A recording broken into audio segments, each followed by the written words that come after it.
தமிழ்நாட்டில் 8 மாவட்டங்களில் அடுத்த 3 மணி நேரத்திற்கு லேசான மழைக்கு வாய்ப்பு இருப்பதாக சென்னை வானிலை ஆய்வு மையம் தகவல் தெரிவித்திருக்கிறது. முழு விவரங்களோடு இணைகிறார் நமது செய்தியாளர் தாயுமானவன். வணக்கம் தாயுமானவன்.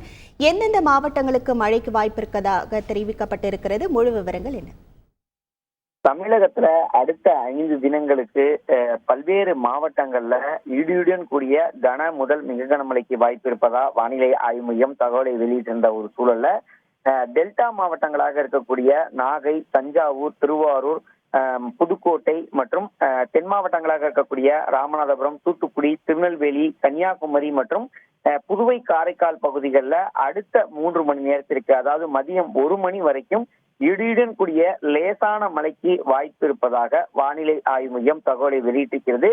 இந்த மாவட்டங்கள்ல மதியம் 1 மணி வரைக்கும் மழை தொடரும் என அறிவிப்பானது வெளியிடப்பட்டிருக்கிறது. உங்கள் முழு விவரங்களுக்கு நன்றி தாயுமானவன். செய்திகளை உடனுக்குடன் தெரிந்து கொள்ள உடனே சப்ஸ்கிரைப் பண்ணுங்க.